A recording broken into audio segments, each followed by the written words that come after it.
महाराष्ट्र विद्यार्थी सहाय्यक मंडळ केंद्र क्रमांक 6233 या केंद्रावर मी सर्वांचे स्वागत करते। आज आपण इथे PSY 270 मानवी विनिमय आणि समायोजन या घटक अंतर्गत घटक 24वा सर्जनशील विचार हा घटक अभ्यासूया। विचार प्रक्रियेचे स्वरूप प्रत्यक्ष क्रिया न करता पर्यावरणातील वस्तू प्रतिक्रियांच्या सहाय्याने संघटित करणे म्हणजे विचार होय। व्यक्तीसमोर असलेल्या एखाद्या समस्येचे प्रारंभिक झालेले प्रयत्न प्रमादयुक्त परंतु समस्या निवेशाने दिग्दर्शित झालेली व शेवटची समस्येची उकल कराव्यास सहाय्य ठरणारी प्रतिक्रियात्मक स्वरूपाची प्रयत्नात्मक क्रिया म्हणजे विचार होय। विचार प्रक्रियेचे स्वरूप पुढील प्रमाणे सांगता येतील। विचार प्रक्रिया विशिष्ट प्रकारच्या समस्येनुसार सुरू होत असते। विचार प्रक्रियेत प्रथम प्रयत्न प्रमाद आढळतो। समस्येच्या स्वरूपावरून विचाराची दिशा निश्चित होते। विचार प्रक्रियेत आपण वस्तू व्यक्ती अथवा परिस्थितीच्या ऐवजी त्याच्याशी संबंधित असलेल्या प्रतिक्रियांचा उल्लेख करीत असतो। विचार एक प्रकारचे वर्तन आहे। विचार म्हणजे समस्येचे उत्तर शोधण्याची सुरू झालेली प्रतिक्रिया होय। विचारांचे प्रकार विचाराचे प्रामुख्याने दोन प्रकार असतात। पहिले आहे इच्छा प्रेरित विचार। स्वप्न दिवा स्वप्न आणि इच्छामय विचार इत्यादींचा या प्रकारात समावेश होतो। वास्तव विचार हे इच्छा प्रेरित विचारांच्या अगदी विरुद्ध आहे। वास्तव विचाराचे पुढील तीन प्रकार आहेत। निगमनात्मक विचार यात व्यक्तिगत आयुष्यात निरनिराळ्या प्रसंगी मिळालेल्या ज्ञानाचा साकल्याने उपयोग करते। आगमनात्मक विचार काही वेळा विशिष्ट परिस्थितीत आपण गोंधळतो। मूल्यांकनात्मक विचार यात व्यक्ती विशिष्ट कल्पना व वस्तूच्या योग्यतेचा विचार करत असते। विचार प्रक्रिया व स्नायूंच्या क्रिया विचार प्रक्रियेत विशिष्ट स्नायूंची क्रिया होतात हे प्रयोगाने सिद्ध झालेले आहे। प्रतिमा आणि विचार प्रक्रिया विचार करताना सर्वच वस्तू आपल्या डोळ्यासमोर नसतात। अनुपस्थित वस्तूंसाठी जे वापरले जाते त्याला प्रतिमा किंवा संकेत म्हणतात।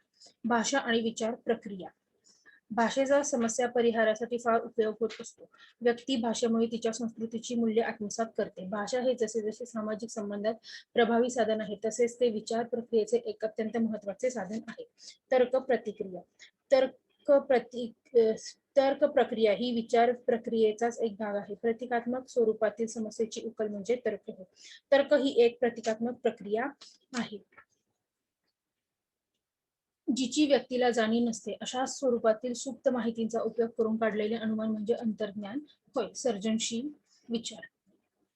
सर्जनशील विचारात आपण वास्तवापासून म्हणजे जे आपल्या अस्तित्वात नाही त्यापासून दूर होतो। सर्जनशील विचारामध्ये नवनिर्मितीस विशेष महत्त्व दिले जाते। सर्जनशील विचार करू शकणाऱ्या व्यक्ती फार थोड्या संख्येने आढळतात।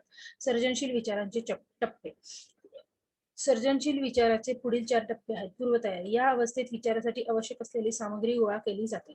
पूर्वीचा फार मोठा वाटा त्यात असतो। पूर्वानुभवाचा फार मोठा वाटा त्यात असतो। परिपोषण ही अवस्था म्हणजे साधारण निष्क्रिय अवस्थेचा एक नकळत होणाऱ्या विचार संकलनाचा काळ होय। स्फूर्ती या अवस्थेत एखादा चमत्कार घडावा त्याप्रमाणे अचानकपणे काहीतरी नवीन बाहेर प्रकट होत असते। पडताळ यात आत्मटीकेचा भाग असतो। सर्जनशील विचारातील घटक सर्जनशील विचारातील काही महत्त्वाचे घटक आहेत ते पुढील प्रमाणे आहेत। अनुवंश संशोधनावरून असे दिसून आले आहे की सर्व प्रकारच्या सर्जनशील विचारात अनुवंशाचा घटक फार महत्त्वाचा असतो। प्रशिक्षणामुळे काही प्रमाणात सुधारणा शक्य आहे। सर्जनशील शिक्षक शाळा व महाविद्यालयीन समस्यांशी संबंधित विचारांमध्ये शिक्षकांच्या सर्जनशीलतेला अनन्यसाधारण महत्त्व आहे। विषयाशी एकरूप होणे कोणताही विषय शिकवणारा शिक्षक असला तरी आपल्या विषयाशी त्याचे संपूर्ण तादात्म्य होणे आवश्यक आहे। व्यासंग सर्जनशील शिक्षकाचा हा फार महत्त्वाचा गुण आहे। मनमोकळेपणा आणि स्वभावाची ऋजुता हा सर्जनशील शिक्षकाचा आणखी एक गुण सांगता येईल। आता आपण घटक पुस्तक 3 परिणामकारक समायोजन आणि वैयक्तिक विकास यामधील घटक 25वा व्यवसाय निवडीची समस्या हा घटक अभ्यास आहे। त्यातला पहिला घटक आहे व्यवसाय निवडीचे टप्पे। व्यवसाय निवडीच्या विकासात्मक प्रक्रियेचे खालील 3 टप्पे सांगितलेले आहे। पहिले आहे कल्पनारतीचा कालखंड व्यक्तीच्या आयुष्यातील वय वर्ष 6 ते 11 पर्यंतचा कालखंड हा कल्पनारतीचा कालखंड समजला जातो। या कालखंडात मुलांना आपल्या व्यक्तिगत वैशिष्ट्यांची नीट कल्पना नसते। प्रयोग स्वरूप कालखंड वय वर्ष 11 ते 18 पर्यंतचा हा कालखंड असतो। यात तरुण भावी जीवनात करायच्या व्यवसायासंबंधी विचार करू लागतात। वास्तव निवडीचा कालखंड वय वर्ष 18 नंतरचा हा कालखंड होय. यात स्वतःच्या इच्छा व अपेक्षांचा विचार करून पण बाह्य परिस्थिती लक्षात घेऊन व्यवसायाची निवड करावी लागत असते. पुढचा आहे व्यवसाय संशोधनातील आवश्यक टप्पे. व्यावसायिक संशोधनात खालील 4 बाबी असाव्यात म्हणजे निवड योग्य होण्याची शक्यता असते. पहिला आहे उपलब्ध व्यवसायाचे ज्ञान. उपलब्ध व्यवसायाचा काळजीपूर्वक अभ्यास करणारी व्यक्ती अभ्यास न करणाऱ्याच्या तुलनेत अधिक योग्य व्यवसायाची निवड करते. अनुरूप व्यवसायाचे ज्ञान.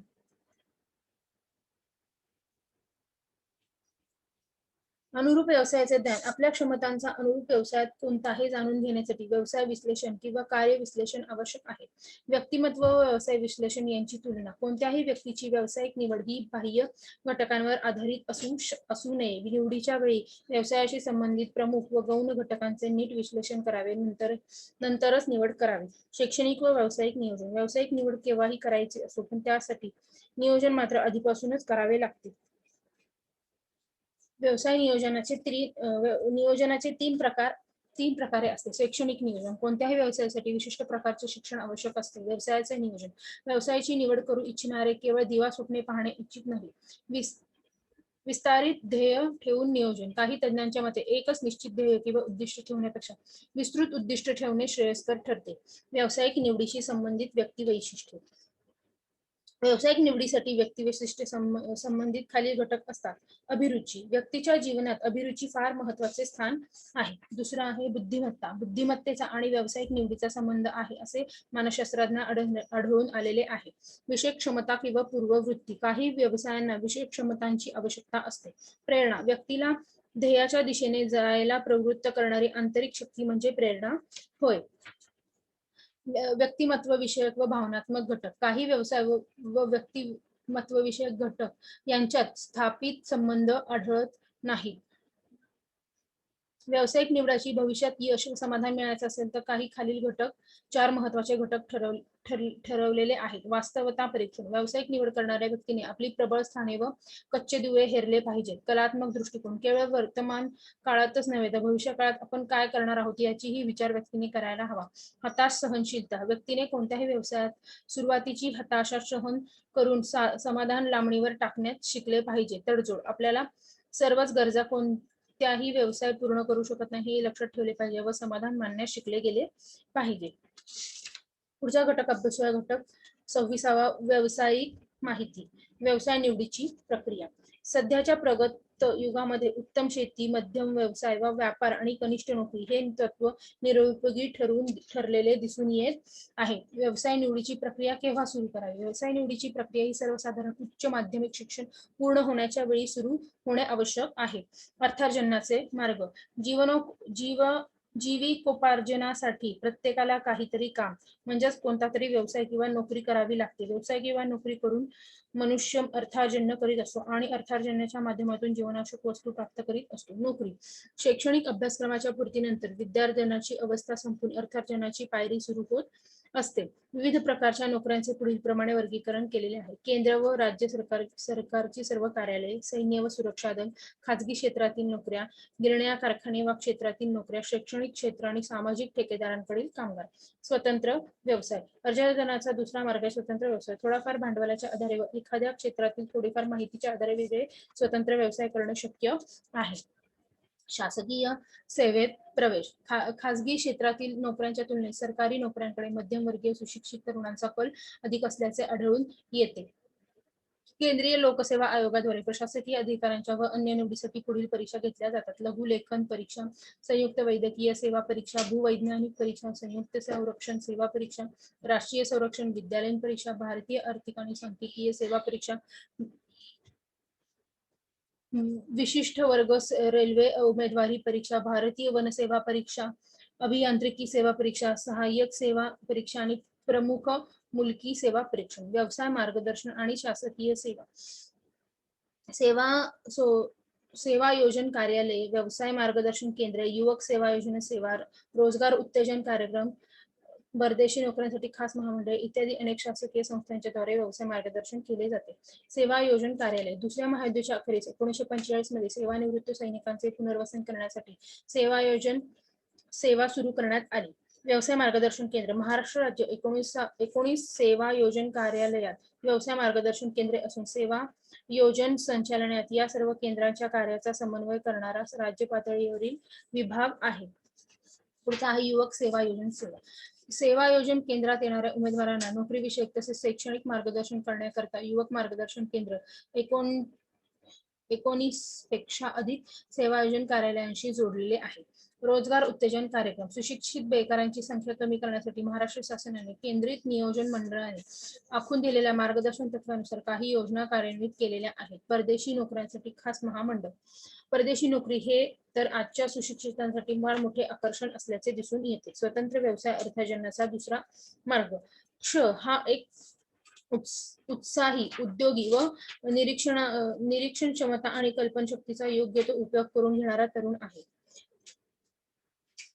त्यांनी असं सांगितलं की दिल्लीमध्ये तो आणि इतर शहरामध्ये घरगुती उपयोगासाठी गॅसचा उपयोग केला जातो. त्यामुळे त्यांनी हे निरीक्षण केले आणि क्षणी ओळखले की गिरण्यांशी संपर्क साधून ही समस्या सोडवण्याचा त्यांनी प्रयत्न केलेला आहे. लघु उद्योग. ज्या उद्योगांमध्ये करोडो रुपयांचे भांडवल गुंतवलेले असते व उद्योगांचा कालावधी प्रदीर्घ असतो अशा उद्योगांना मोठे उद्योग म्हणतात. उदाहरणार्थ साखर, सिमेंट, कापड उद्योग इत्यादी.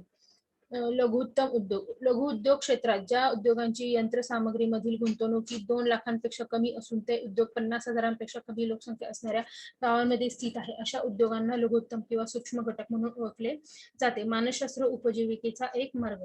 मानसशास्त्राच्या विद्यार्थ्याला पुढील रोजगार नोकऱ्या उपलब्ध होऊ शकतात. व्यवसाय मार्गदर्शन अधिकारी, करिअर मास्टर काउन्सिलर, शिक्षक काउन्सिलर, गायडन्स मास्टर ही पदे सेवा योजन कार्यालय व शाळा महाविद्यालयांशी संलग्न आहेत. चिकित्सात्मक क्षेत्रातील मानसशास्त्रज्ञ, औद्योगिक मानसशास्त्रज्ञ, educational research association, public opinion psychologist. मानसशास्त्राचे अध्ययन केलेल्या व काही विशेष पदवी आणि पदव्युत्तर अभ्यासक्रम पूर्ण केलेल्यांसाठी पुढील क्षेत्रातील स्वयंरोजगार स्थापन करता येतात. खाजगी मार्गदर्शन केंद्र, मनोचिकित्सा व मनोनिदान केंद्र, खाजगी प्रायोगिक व मानसशास्त्र प्रयोगशाळा, शारीरिक अपंगांसाठी संस्था, मनोदुर्बलांसाठी प्रशिक्षण संस्था आणि व्यवसाय मार्गदर्शन केंद्र. आता आपण घटक 27वा अभ्यासूया. व्यावसायिक निवड.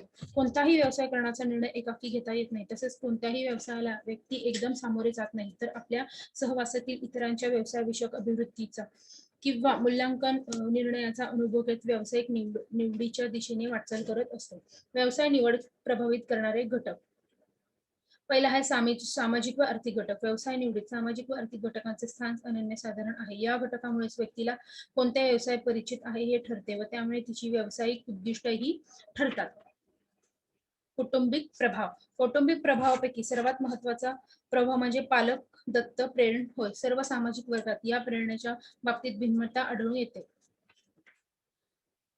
पुढचा आहे मित्रांचा व शाळेचा प्रभाव.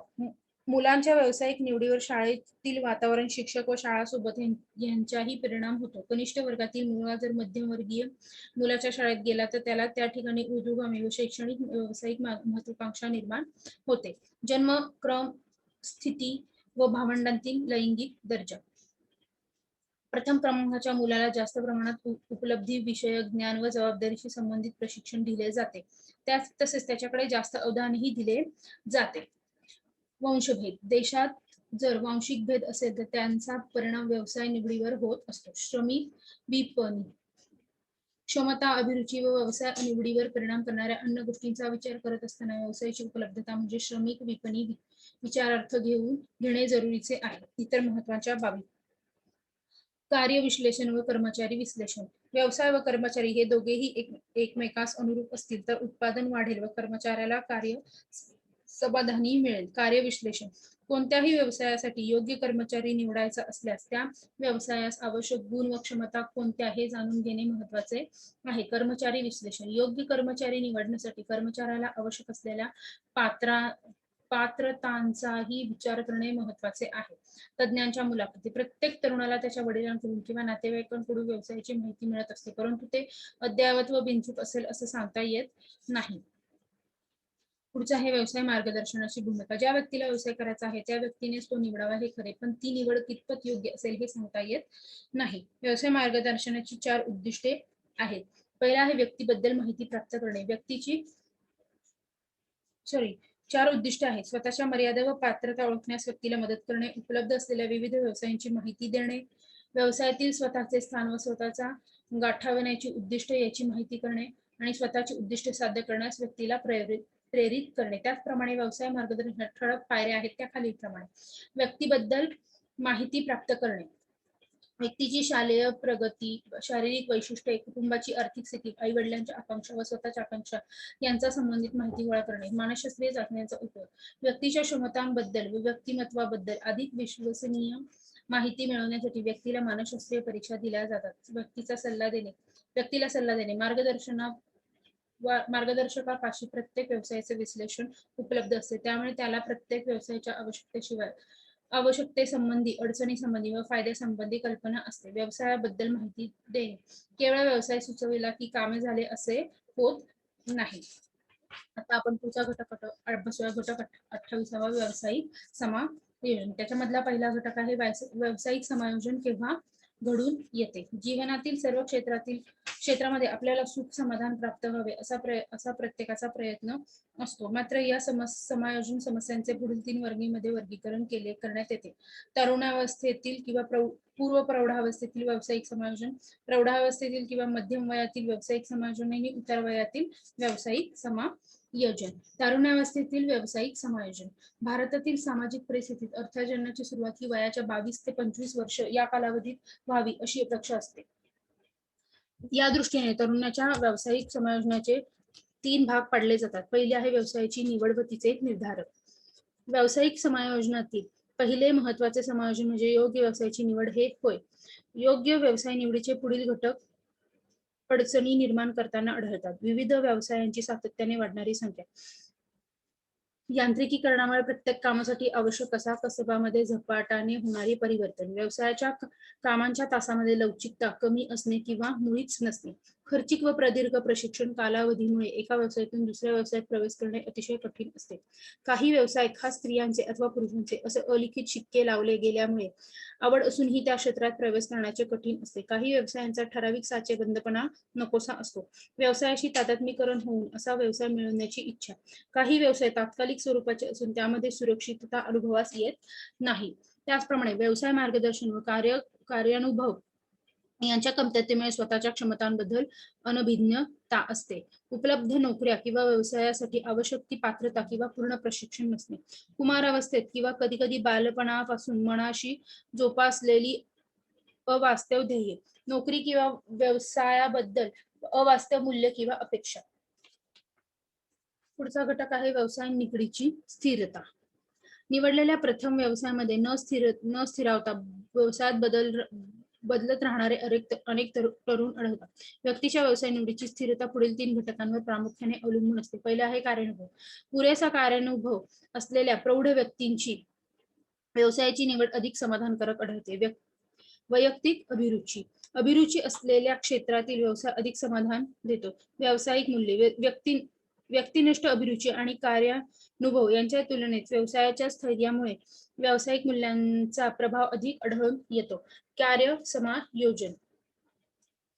व्यवसायाची निवड केल्यानंतर त्या व्यवसायातील आपल्या कामाशी समायोजन घडवून आणणे हे तिसरे महत्वाचे व्यवसाय समायोजन होय. अभिवृत्ती व कार्य समायोजन. कार्य समायोजनावर परिणाम करणारे सर्वात महत्वाचा घटक म्हणजे कामगारांची किंवा व्यक्तीची अभिवृत्ती. समाज परिपोषक कार्य विवृत्ती. ज्या कामगारांना आपल्या व्यवसायातील कामाबद्दल मुळीच आत्मीयता नसते व करीत असलेल्या कामामधून काहीही कार्य समाधान प्राप्त होत नसते, अशा कामगारांची आपल्या कामांसंबंधी असलेली अभिवृत्ती ही समाज परिपोषक कार्यभिमुक्ती आहे असे म्हणता येते. आत्मपरिणती कार्यभिन्नती. जे कामगार आपल्या कामामध्ये स्वतःच्या कर्तृत्वाचे प्रतिबिंब बघतात अशा कामगारांना त्यांच्या कामामधून आत्मसमाधान मिळत असते. पुढचा आहे लैंगिक भिन्नता व कार्य समायोजन. कर्मचाऱ्यांच्या कार्य समायोजनावर परिणाम करणारा दुसरा महत्वाचा घटक म्हणजे लिंगभेद होय. पुरुष कर्मचाऱ्यांचे कार्य समायोजन. पुरुष कर्मचारी स्वतःच्या व्यवसायातील कामामध्ये समायोजित होण्यावर परिणाम करणारे घटक अनेक आहेत. थोडक्यात पुरुष कर्मचाऱ्यांचे कार्यसमायोजन हे इच्छित भूमिका करण्याची संधी, क्षमता व प्रशिक्षणाचा उपयोग करण्याची संधी आणि वरिष्ठांची समायोजन आणि वेतन वृद्धी व वेतन स्थैर्य या 4 घटकांनी प्रभावित झालेले आढळते. महिला कर्मचाऱ्यांचे कार्य समायोजन. पुरुष कर्मचाऱ्यांच्या तुलनेत महिला कर्मचाऱ्यांचे कार्यांचे समायोजन प्रभावी करणारे घटक हे थोडे भिन्न असतात. यापैकी काही घटक पुढील प्रमाणे. एक आहे अपेक्षेनुसार व्यवसाय. पुरुषांप्रमाणे स्त्रियांनाही आपल्या अपेक्षेनुसार व्यवसायातील प्रगतीचा शेवटचा टप्पा.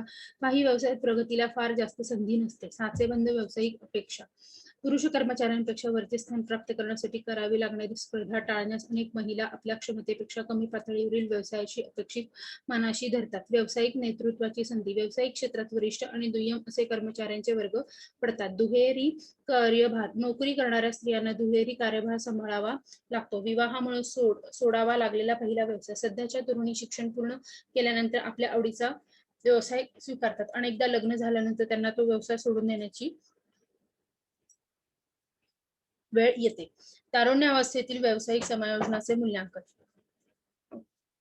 यातील 3 निकषांच्या आधारे हे मूल्यांकन केले जाते. पहिला आहे संसिद्ध किंवा उपलब्धी. व्यवसाय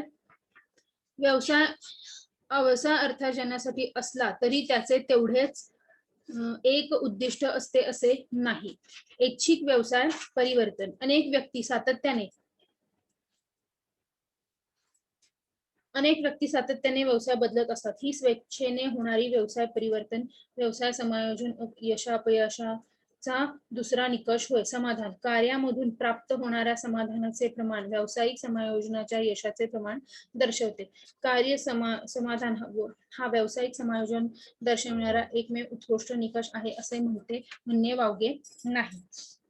व्यवसाय निवडीचे समाधान प्रभावित करणारे घटक पुढील प्रमाणे आहेत. व्यवसाय निवडीची संधी, गरजा, अभिरुची यांची पूर्ती करणारे काम, व्यावसायिक अपेक्षा व स्वातंत्र्य, आव्हानात्मक युक्त उत्तेजनापूर्वक कार्य, व्यावसायिक उत्कर्षांच्या आकांक्षाचे प्रमाण, व्यावसायिक सुरक्षितता, शैक्षणिक पातळी, महाविद्यालयीन शिक्षण यांसारखे घटक याच्यामध्ये आढळून येतात. मध्यम प्रौढावस्थेतील व्यावसायिक समायोजन. भारतीय सामाजिक मानदंडानुसार वयाची 40 ते 50 किंवा 55 वर्ष ही मध्यम प्रौढावस्थेतील म्हणून समजली जातात. मध्यम वयीन कसबी तंत्रज्ञानावर कामगारांवर परिणाम करणाऱ्या बदलत्या कार्य परिस्थिती, प्रतिकूल सामाजिक अभिवृत्ती.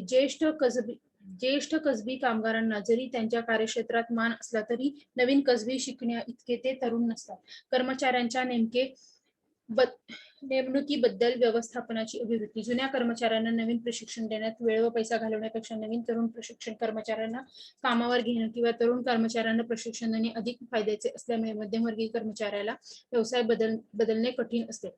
स्वयंचलित यंत्राचा वाढता उपयोग. अनेक कारखान्यांमध्ये मोठ्या प्रमाणावर उत्पादन करण्यासाठी सुरुवातीला जास्त कर्मचाऱ्यांची भरती केलेली असते आणि नवीन संशोधने अनेक स्वयंचलित यंत्रे समाजाला दिलेली आहेत. मोठ्या औद्योगिक प्रतिष्ठानातील अधिसत्ता. आजच्या स्पर्धेच्या युगात अनेक लहान उद्योजक मागे पडतात. मध्यम वयातील व्यावसायिक समायोजनाचे निर्धारक. वाढत्या वयानुसार परिस्थिती ही बदलत जाते. तरुण वयात व्यवसायाची योग्य रीतीने समायोजित झालेले कर्मचारी हा नंतरही तितक्याच योग्य रीतीने समायोजित राहीलच असे म्हणता येणार नाही. मध्यम वयातील बदलत्या परिस्थितीनुसार व्यावसायिक समायोजन प्रभावी करणारे घटकही थोडेफार बदलतात. हे निर्धारक घटक पुढील प्रमाणे आहेत. कार्य समाधान. आवडत्या व मनासारख्या कामामध्ये कर्मचारी रमलेला असतो. बढती किंवा पदोन्नतीतील संधी. मध्यम वयापर्यंत यशस्वी कर्मचाऱ्याला आवश्यक ती पदोन्नती मिळालेली असते. व्यावसायिक अपेक्षा. सेवानिवृत्तीच्या दिशेने जाणारी काळाची पावले ओळखून कर्मचारी आपल्या व्यावसायिक जीवनाचे सिंहावलोकन करू लागतो. स्वयंचलित यंत्रणांचा वाढता उपयोग. यांत्रिकीकरणामुळे मध्यमवर्गीय कर्मचाऱ्यांच्या समायोजनावर विपरीत परिणाम झालेला आढळून आला आहे. व्यवस्थापन संस्था आणि प्रतिष्ठानांचा सामाजिक दर्जा. प्रत्येक व्यवसायाचा एक दर्जा असतो. बदली किंवा स्थानांतर. सरकारी नोकऱ्यांमध्ये सातत्याने कर्मचाऱ्यांच्या बदल्या होत असतात. वरिष्ठांशी संबंध. मध्यमवर्गीय कर्मचाऱ्याला स्वतःचे मत मांडण्याचा अधिकार ज्येष्ठतेमुळे प्राप्त झालेला आहे असे वाटते. मध्यम वयातील कर्मचाऱ्यांच्या व्यावसायिक समायोजनाचे मूल्यांकन. संदिग्ध किंवा उपलब्धी ही उत्पन्न, प्रतिष्ठा, अधिकार, पदोन्नती व प्रतिष्ठानात किंवा कार्यालयात मिळणारा मान या घटकांनी मापन केले जाऊ शकते. समाधान. सर्वसामान्य कार्यालयीन कर्मचाऱ्याला समाधान असमाधानाचा फारसा फरक पडत नाही, कारण त्यांच्या हातून काही नवनिर्मिती होत नसते. उतार वयातील व्यावसायिक समायोजन. उतार वय म्हणजे वयाच्या 55 वर्षानंतरचा काळ, यातला उत्तर प्रौढावस्थाही म्हणतात. आता पुढचा घटक अभ्यासूया. घटक 29वा, बौद्धिक सक्षमता. त्यातला पहिला घटक आहे बुद्धीचे प्रकार आणि समायोजन. समायोजनासंबंधी लेखन करणाऱ्या मानसशास्त्रांपैकी फार थोड्या लोकांनी परिणामकारक जीवनाशी बुद्धीचा संबंध जोडलेला दिसून येतो. फ्राइडने आपल्या लिखाणातून व्यक्ती जीवनातील जन्मजात आणि अचेतनिक शक्तीच्या प्राथमिकतेवर भर दिलेला आहे. भाषिक, यांत्रिक आणि सामाजिक. भाषिक बुद्धिमत्ता. पुस्तकाची शिक्षणाची योग्यता म्हणजे भाषिक बुद्धिमत्ता होय. यांत्रिक बुद्धिमत्ता. व्यावहारिक परिस्थितीच्या संदर्भात यांत्रिक घटक किंवा भौतिक शक्ती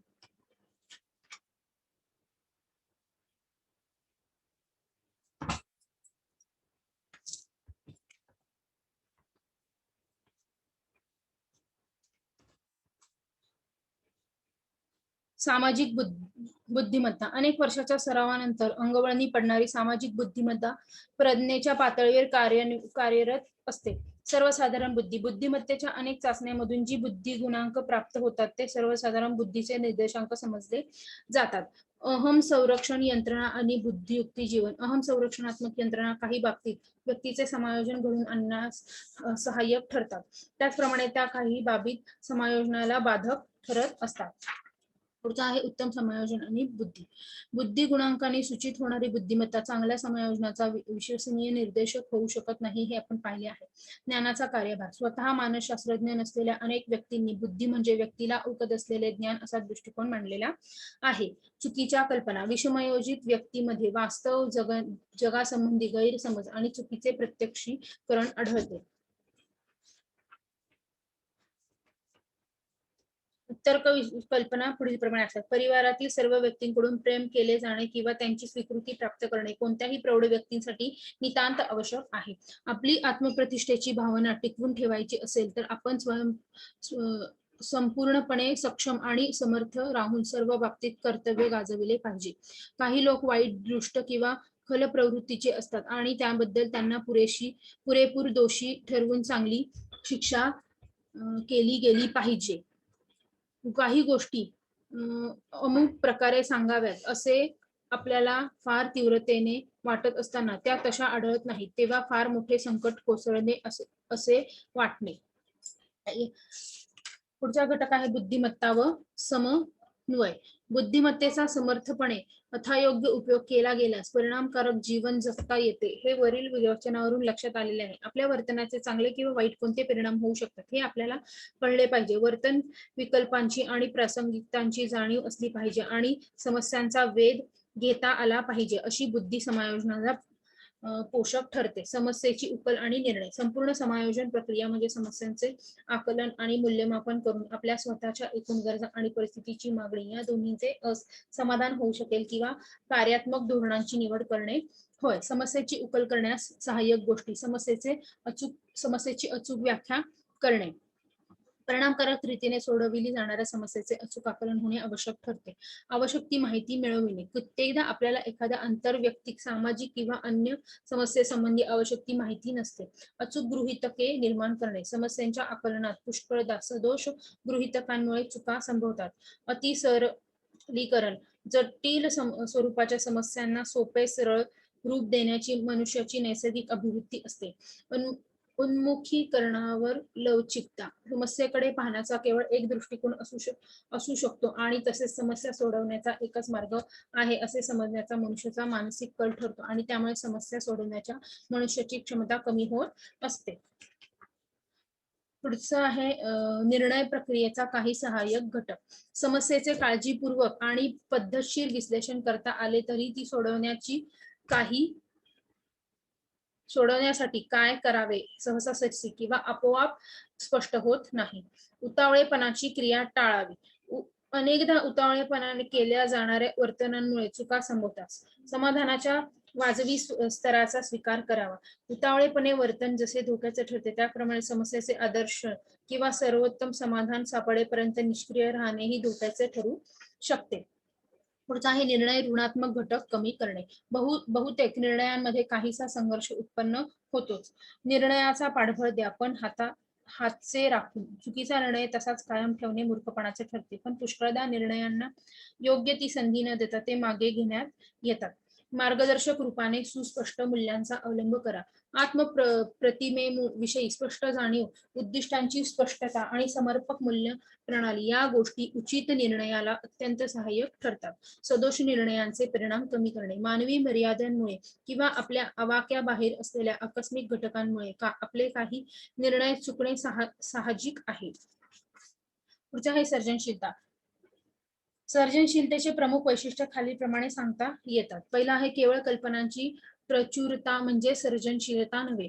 विचार घटकांचे नवीन आणि वेगवेगळ्या प्रकारे संयोजन किंवा मिश्रण करून कोणत्या तरी विशिष्ट कार्याच्या संदर्भात आत्मसात किंवा मौलिक पण समर्पक कल्पनांची निर्मिती करता येणे म्हणजे सर्जनशीलता होय. सर्जनशील विचार करण्याची वैशिष्ट्ये. सर्जनशील विचार करण्याच्या व्यक्तिमत्वाची वैशिष्ट्ये आणि सर्जनशीलता यांतील संबंधाचे स्वरूप स्पष्ट व्हावे या दृष्टीने मानसशास्त्रज्ञांनी सर्जनशील व्यक्तीच्या अभ्यासाकडे विशेष लक्ष पुरवलेले आहे. त्यांची काही गुणवैशिष्ट्ये सांगता येतात. पहिले आहे ज्ञानात्मक क्षमता. सर्वसामान्यांपेक्षा अधिक उच्च पातळीची बुद्धिमत्ता, कल्पना प्राचुर्य, भेदांची निरीक्षणता हे गुणधर्म त्यांच्यामध्ये आढळून येतात. अहम संरक्षण यंत्रणेचा सापेक्ष अभाव. सर्जनशील व्यक्तीला कोणत्याही विचारांचे वा क्षणिक उर्मीचे दमन करण्याची गरज वाटत नाही. अभिरुची आणि वर्तनाच्या बाबतीत स्वातंत्र्य. ही व्यक्ती सामाजिक रूढी अथवा चालीरीती आणि दडपणांपासून पुरेशा स्वायत्ततेने आपल्या बुद्धीला पटील असे मार्ग चोखाळते.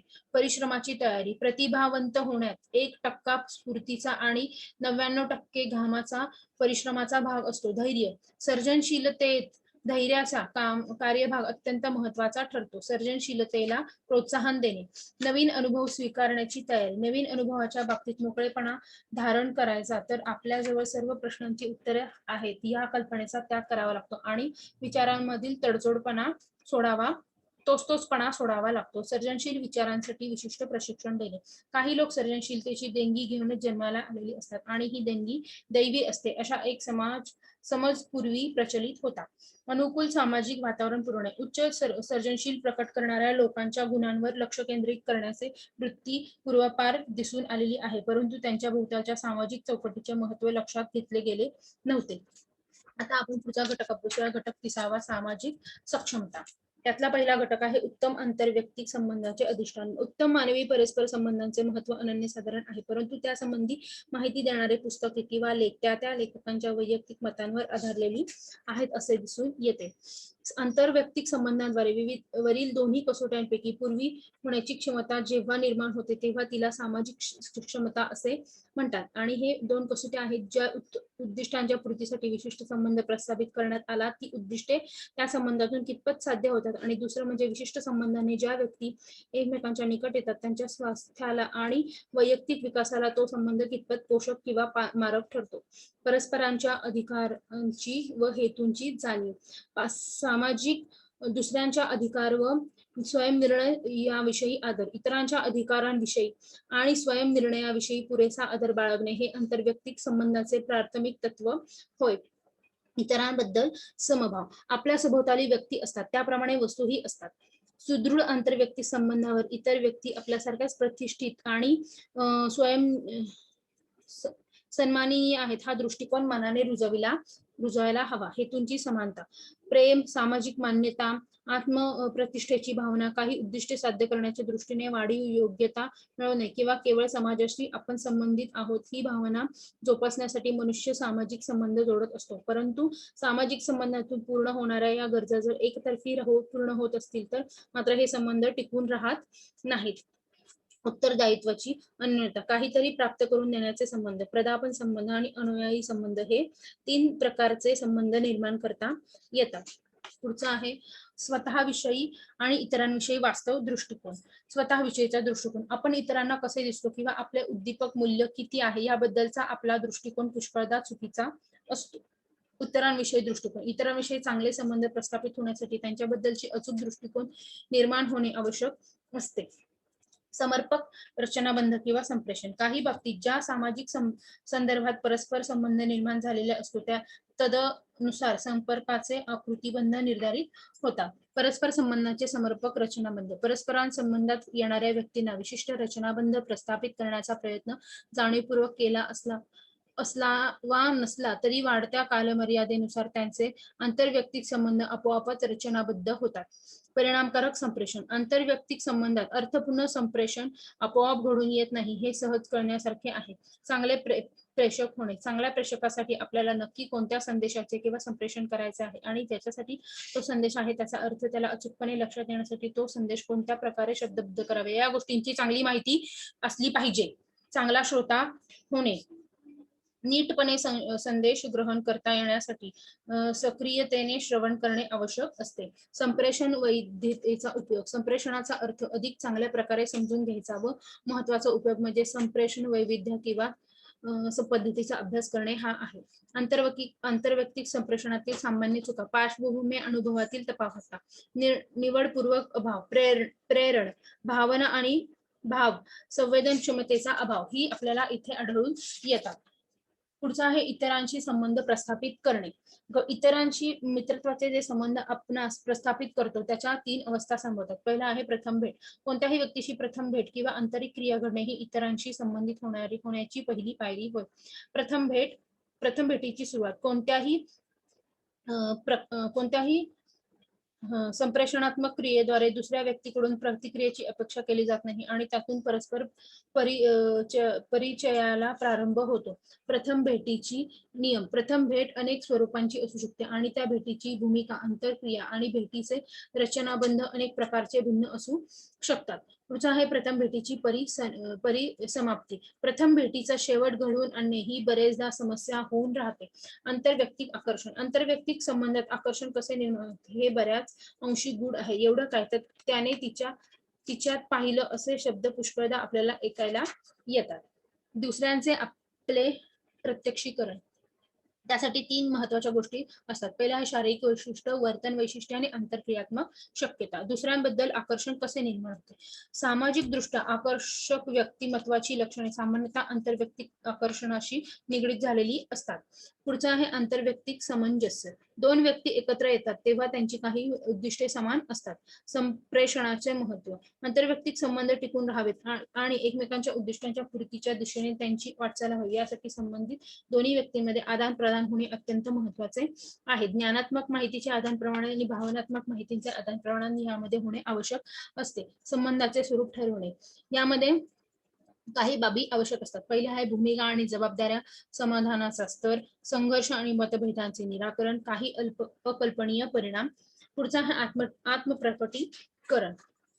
आत्मप्रकटीकरणाचे स्वरूप, स्वतःचे प्रकटीकरण म्हणजे स्वतःविषयी काही माहिती दुसऱ्या व्यक्तीला सांगणे याला आपण आत्मप्रकटीकरण असे म्हणतो. गोपनीय गोष्टी सांगाव्यात की नाही, गोपनीय गोष्टी सांगावेत की नाही हे प्रत्येक व्यक्तीची एकमेकांबरोबर असणारे संबंध हे कितपत चांगले आहेत किंवा त्यामध्ये किती संघर्ष निर्माण होऊ शकतात या गोष्टीवरती अवलंबून असते.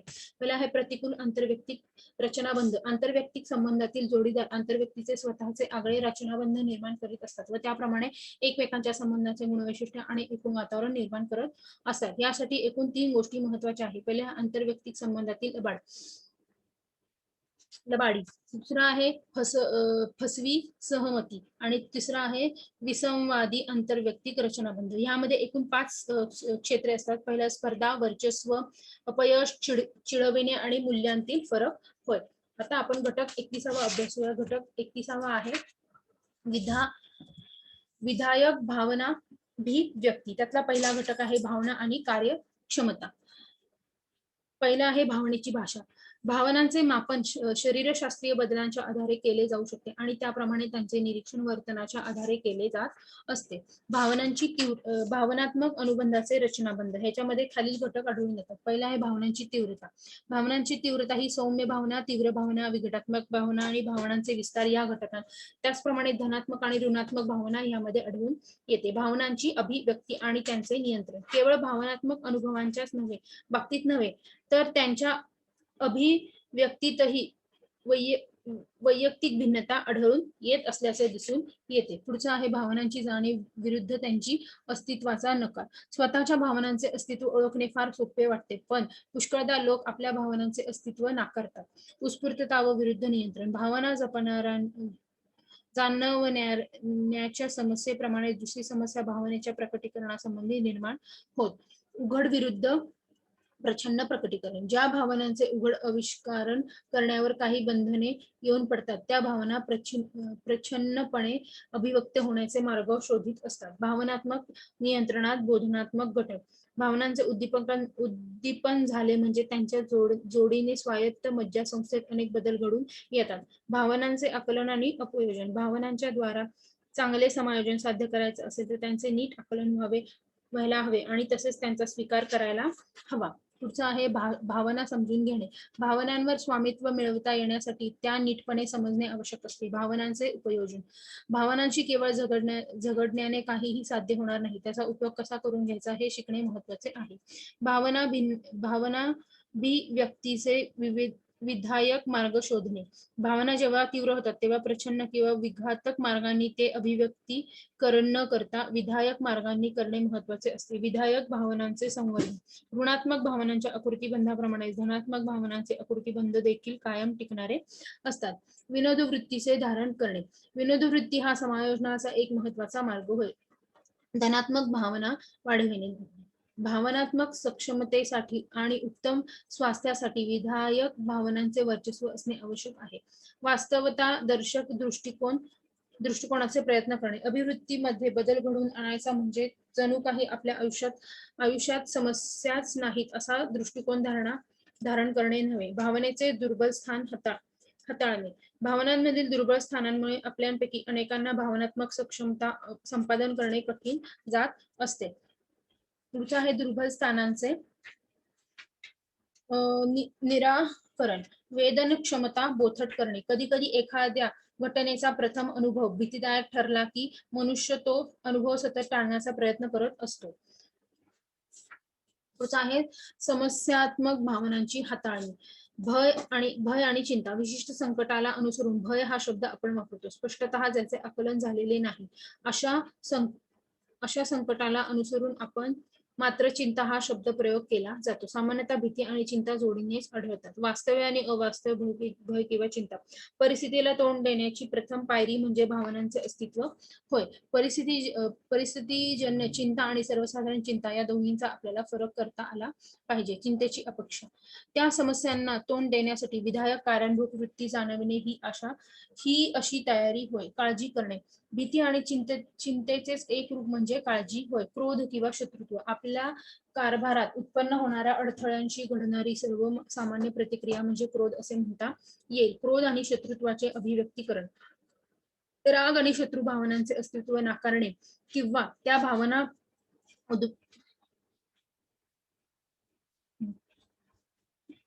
भावना उद्भवतात म्हणून नैतिक दृष्ट्या स्वतःचा निषेध करणे योग्य नव्हे. उलट त्या भावनांचे स्वरूप समजावून घेऊन त्यांचा स्वीकार करणे ही त्यांच्याशी सक्षमतेने प्रतिक्रिया करणारी प्रथम पायरी आहे. विधायक विरुद्ध विघातक शत्रुत्व. अनेक परिस्थितीमध्ये क्रोध आणि शत्रुत्व भावनांचे विधायक अभिव्यक्तीकरण होऊ शकते. शत्रुत्वाची अपेक्षा. आपल्या स्वतःच्या क्रोध आणि शत्रुत्व भावनांचा स्वीकार करायला आपण शिकतो, त्याप्रमाणे इतरांच्याही त्या भावनांचे अस्तित्व मान्य करायला आपण शिकले पाहिजे. अपराध भावना. मनुष्याच्या काही नीतिमूल्यांवर विश्वास असतो. अपराध भावनेचे स्वरूप लक्षात घेणे. आपल्या नैतिक मूल्यांना तडा जाण्यासारखे वर्तन आपल्या हातून घडले यासंबंधी जबाबदारी स्वीकारणे हे स्वतःलाच मार्गदर्शन करण्याचा आवश्यक भाग आहे. दुःख आणि अवसाद. शिकण्यात आलेली अगतिकता आणि सवयीने अपेक्षित जाणाऱ्या समाधानाचा लोप या गोष्टींनी अवसाद निर्माण होत असतो. वियोग आणि दुःख.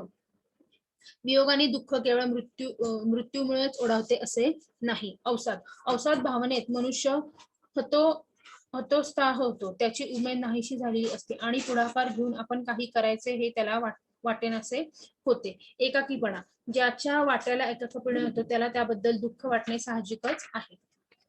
पुढचा घटक आहे प्रेम भावना आणि विशेष समस्या. प्रेमाचे स्वरूप आणि प्रकार. प्रेम भावना अत्यंत जटिल किंवा गुंतागुंतीची असते. आपल्याला प्रेम हे बंधू प्रेम, मातृत्व प्रेम, काम प्रेरणेतून प्रेम, आत्मप्रेम आणि ईश्वराचे प्रेम अशा प्रकारे आपल्याला प्रेमाचे प्रकार किंवा प्रेम असल्याचे दिसून येते. पुढचा अद्भुत रम्य प्रेम आणि विरुद्ध मोहन वशता. अद्भुत रम्य प्रेमाचा अर्थ. प्रेम ही विश्वव्यापी मानवी भावना आहे, परंतु अद्भुत आणि विलक्षण प्रेम या सर्वस्वी व्यक्तिगत अनुभव असतो आणि त्याचे नेमके वर्णन करणे अत्यंत कठीण आहे. मनोवशता किंवा भुरळ पडणे. खरे प्रेम आणि मनोवश होणे यांच्यातील फरकासंबंधीचे प्रश्न वारंवार उपस्थित केला जातो आहे. प्रेम करण्याची व करवून घेण्याची क्षमता. अनेक प्रकारचे अनुभव परस्परांच्या संमतीने घेतल्यामुळे खरोखर विलक्षण प्रेम निर्माण होत असते. पुढचा घटक आहे घटक 23 मूल्य आणि भावनांचे भवितव्य. त्यातला पहिला घटक आहे मूल्यविषयक विचार. जीवनासंबंधी प्रत्येक व्यक्ती आणि लोकसमुदायाच्या प्रकट किंवा प्रच्छन्न अशा काही धारणा आणि संकल्पना असतात. त्यांनाच आपण मूल्य म्हणतो. मूल्य पूर्वाभिमुखता. पूर्वाभिमुखता वर्णन पुढील गोष्टींच्या अनुषंगाने करता येते. पहिला आहे मूल्यांचे प्रकार. स्प्रँगरने इसवी सन 1928 मध्ये 6 प्रकारच्या मूल्यांचे वर्गीकरण केलेले आहे. सैद्धांतिक मूल्य, आर्थिक मूल्य, सौंदर्यवादी मूल्य, सामाजिक आणि राजकीय मूल्य, त्याचप्रमाणे धार्मिक मूल्य हे होय. संकल्पित आणि व्यावसायिक मूल्य. निर्णय घेताना किंवा विशिष्ट कृती करताना जी मूल्ये प्रकट होतात त्यांना व्यावहारिक मूल्य असे म्हणता येईल. आपली दृष्टी आदर्शावर खिळलेली असावी आणि पावले वस्तुस्थितीवर वळलेली असावी. हे योग्य वळण म्हणजे व्यावहारिक मूल्य होय. साधन मूल्य किंवा अंतिम स्थितीनुसार सूचक. एखादी व्यक्तीच्या मूल्यासंबंधी जेव्हा आपण विधायक करतो तेव्हा त्याला मनातून 2 वेगळे संदर्भ उपस्थित होऊ शकतील. त्यालाच आपण श्लाघ्य वर्तन रीतीशी संबंधित त्या व्यक्तीच्या विश्वासाला किंवा निष्ठांचा एक संदर्भ असू शकतो किंवा दुसरा संदर्भ अस्तित्वाच्या श्लाघ्य अंतिम स्थितीशी निगडीत झालेला असू शकतो. यातील पहिला संदर्भ साधनात्मक मूल्यांचा सूचक असून दुसरा संदर्भ अंतिम स्थितीचा सूचक आहे. मूल्यांचे स्त्रोत. अनेक अंगांनी आज मानवाची प्रगती झालेली आहे, तरी विश्वातील भौतिक, आध्यात्मिक, मानसिक व नैतिक शक्तींचे आकलन होण्याच्या उंबरठ्यापर्यंत आपण पोहोचलेलो आहोत. पुढचा आहे संस्कृती. काही अंशी आपली मूल्य संस्कृतीद्वारे निर्धारित होत असतात. विज्ञान विषयांकडून उपलब्ध होणारी माहिती विशिष्ट पद्धतीने पुन्हा पुन्हा पडताळता घेऊन प्राप्त झालेली असते. धर्म कल्पनेशी निगडीत झालेला औपचारिक मूल्यावस्था असते आणि एका पिढीकडून ती नंतरच्या पिढीकडे संक्रमित होत असते. पुढचा आहे इतिहास व अनुभव. समाजाच्या आणि व्यक्तीच्याही जीवनात अनेक मूल्य अनुभवातून जन्माला येतात. निर्दोष मूल्य प्रणालीची कसोट्या. मनुष्य कोणती मूल्य स्वीकारतो हे बहुतांशी त्याच्या वैयक्तिक अनुभवांची निर्धारित होते. सुसंघटितपणा आणि निष्ठा. परिपूर्ण मूल्यावस्थेमध्ये आंतरिक सुसंगत तर असतेच, पण त्याचबरोबर वास्तवता आणि मूल्यांबद्दलच्या आपल्या धारणांची ती एकात्मीकरण झालेले असते. वास्तवाभिमुख आणि लवचिकपणा. परिपूर्ण मूल्यावस्थेतील वास्तवता आणि संभाव्यतेशी संबंधित अचूक अंदाज बांधता येणे आवश्यक असते. यासाठी व्यक्तीला पुरेशी माहिती असणे अगत्याचे आहे. अर्थपूर्णता आणि समाधान. आपल्या स्वतःच्या मूल्याची परिपूर्णता ठरवण्याचे एक महत्वाची कसोटी म्हणजे त्या मूल्यांना अनुसरून जगण्याचे आपल्याला प्राप्त होणारे समाधान होय. पुढचा घटक आहे मूल्य आणि वैयक्तिक प्रगल्भता.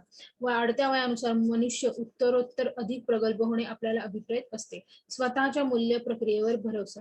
आपली काही मूल्ये विज्ञान, धर्म, संस्कृती आणि अन्य व्यक्तीच्या अनुभवांवर आधारलेली असतात, तर काही मूल्ये आपल्या प्रत्यक्ष अनुभवांद्वारे आपण अर्जित केलेली असतात. हे आपल्याला माहितीच आहे. पुढचा आहे विश्वासपात्रता प्राप्त करणे. विश्वासपात्रता व्यक्तीची सचोटीयुक्त आणि सत्याचे प्रतीक असते. स्वार्थीपणा डोळस वापर. मनुष्य केवळ आपल्या इच्छा आणि गरजांपुरतेच लक्ष केंद्रित करतो तेव्हा तो स्वार्थी आहे असे आपण म्हणतो आणि हे लक्षण आहे असे समजतो. अनुकूल जीवन विश्व उभारणे. चांगली व्यक्ती होण्यासाठी केवळ आपल्याला स्वमध्ये बदल आणि वाढ घडवून आणणे पुरेसे नाही. मूल्यांची आधारभूत तत्वे. प्रत्येकाला आपल्या आयुष्याची दिशा ठरवण्याचे काही प्रमाणात स्वातंत्र्यता असते. आपल्या मूल्यांवर आपला जितका ठसा विश्वास असेल तितक्या अधिक चिकाटीने आणि प्रयत्न सातत्याने त्याच्या आधारित उद्दिष्टांना आपण पाठपुरावा करतो. अनुकूल वातावरण परिस्थितीत गृहीत धरता आपल्या मूल्य निर्णयासाठी आणि त्यांच्यावर आधारित क्रियांसाठी प्रत्येक व्यक्ती स्वतःच जबाबदार असते. पुढचं आहे भविष्यातील जग आणि मूल्ये.